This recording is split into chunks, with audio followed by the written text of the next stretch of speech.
Hey, what's going on, guys? So this next review is going to be on the Teckel USA Honker frog. This is actually a pretty cool frog. It's pretty new to Tackle Warehouse, but from what I understand, it's been around for a little while and has a pretty good following behind it.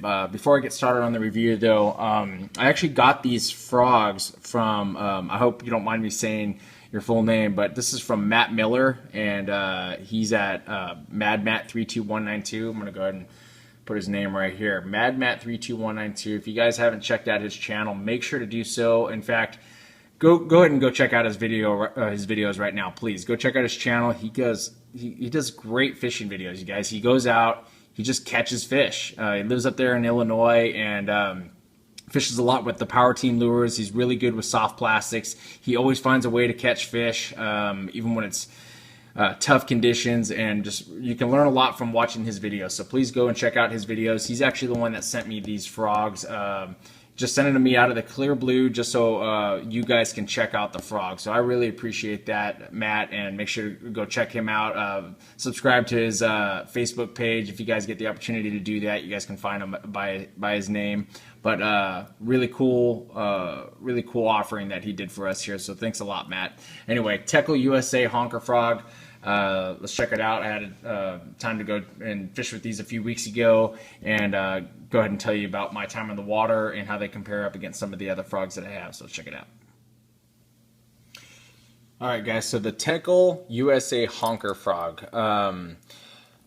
One of the main distinctions about this frog that sets it apart from anything else are these spinnerbait blades that are on the back of it. That's probably why they call it the honker frog, because if you look at the actual blade, it kind of looks like a duck foot. It's in the shape of a duck foot a little bit. So I'm sure that's why they actually call it the honker frog. There's not a lot of information to be had about this frog on the internet, probably because it is a Japanese frog. So we're just going to focus on this one frog that we have in front of us. So the size is 2 3/4 inches. It doesn't give us a weight, but it looks like it's probably somewhere around maybe half an ounce, maybe 5/8 of an ounce, but probably around a half an ounce. And they have some really cool colors, but one of the things I want to go over with you is the resemblance it has to another frog, which is the transporter frog. Now, I know this transporter frog is a popping frog, but here are the things that I noticed about the frog. The transporter frog has a round bend hook on it.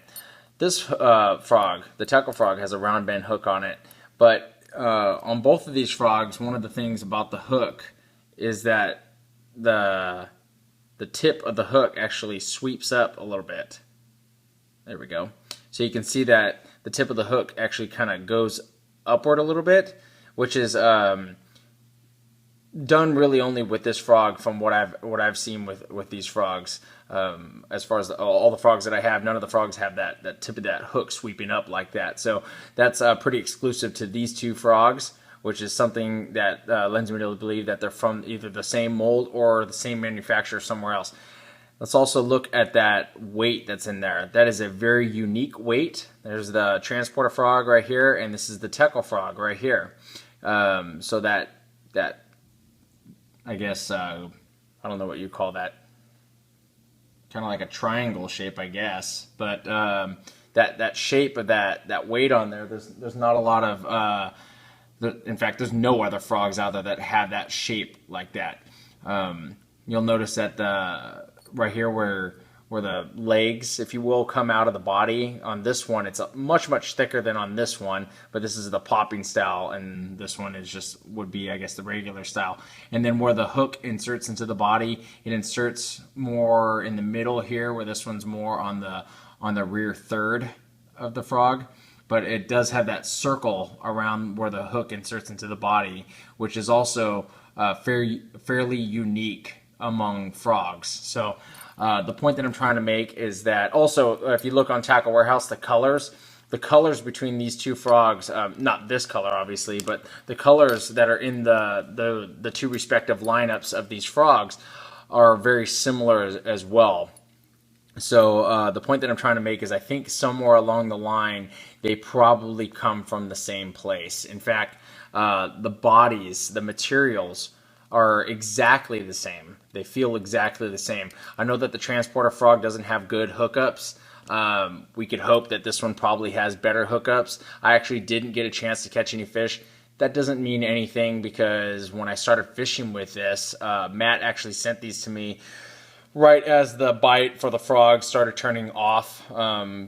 I know I've talked to Skip, Blood Nut 101. He actually sent me a message recently saying that I shouldn't stop throwing the frog, and I probably won't stop throwing it, but there are so many other things that are effective for me right now that I'll pretty much all but abandon the frog bite for the rest of the year.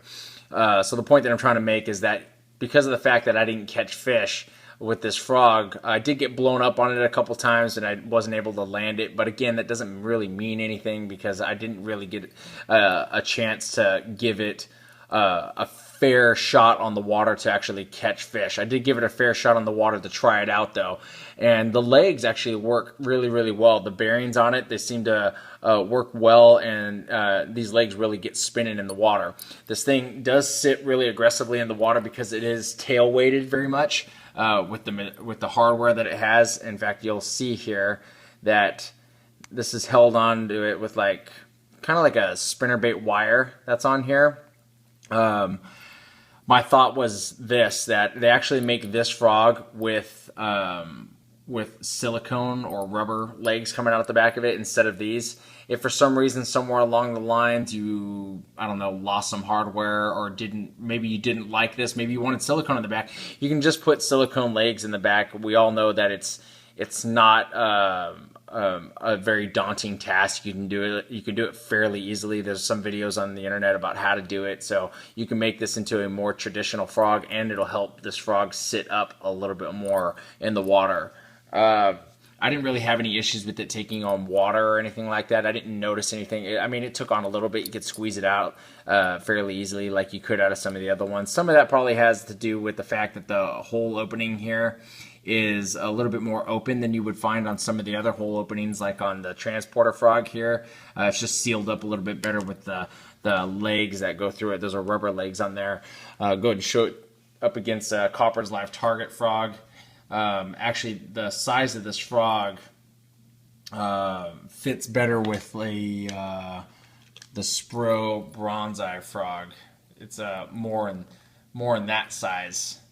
I mean, they're both like that 65. I guess this is probably more like a 70 size, but they're right in the same size range.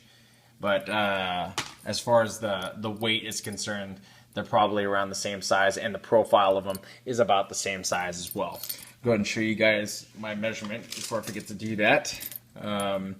With the line tie, it's about 2 7/8 inches, and then without the line tie, it's about a little less than 2 3/4, about 2 5/8. So it's actually a really cool frog, pretty cool idea with the spinnerbait blades. This isn't the first time we've seen spinnerbait blades on a frog. Go ahead and this is my camera here. This isn't the first time we've actually seen spinnerbait blades on a frog, but we actually saw them on the furbit frog. This one actually has a spinnerbait blade on the bottom of the frog, where this one has them coming out of the back. So really cool frog. Everybody gets excited when there's a new frog coming out there, and next year I'm going to have a lot of frogs to review. This is going to be the last frog that I'm going to review for this year, I think, because I'm not going to really fish with frogs primarily anymore for the rest of this year. So, but the frog reviews were such a success for our channel here that I am going to do the frog reviews again next year for sure. And it's funny because since we started doing the frog reviews, there have been maybe a half dozen to a dozen more brand new frogs that have hit the market and are on Tackle Warehouse currently right now for us to purchase. So by next year we'll have a whole new lineup of frogs to review, and it'll be good. So I'm glad you guys enjoyed the series of frog reviews. Like I said, this is the last one that I'm going to do. I want to say thanks again to Matt Miller, MadMatt32192 right here. Go check him out, you guys. And I just wanted to say thanks for watching these videos. We're going to move now into the topwater series that I have planned. So not going to be as involved as the frog series was. But I think we're only going to have like maybe 8 to do, and then we'll move into square bills. So I've already started fishing with a bunch of the topwater frog lures, and so I'll start moving those out the door and getting those posted on the internet as soon as I can. And thanks for the continued support again, you guys. I really appreciate you guys bearing with me. Like I said, just really busy with work, so sorry I couldn't get the videos out like I'd wanted to in the past 6 weeks that I've been very stagnant here on YouTube. But thanks for bearing with me. And if you guys like the video, please hit the like button down here in the lower left corner. You know, the likes on the videos, I think that they, other than when people go to click on them, I don't know about you guys, but when I go to click on these videos for my own personal viewing pleasure, when I go and I watch some of these other videos, I usually look at the likes and the dislikes, and if it has a lot of likes on it, I usually tend to watch the video completely through. And if they don't have a lot of likes, or if they don't have a lot of likes at all, then I usually click off of them, because it just shows that they're not being watched, or people aren't receiving them very well. So that's why I asked for the likes, just in case you guys were wondering. All right, guys, thanks a lot.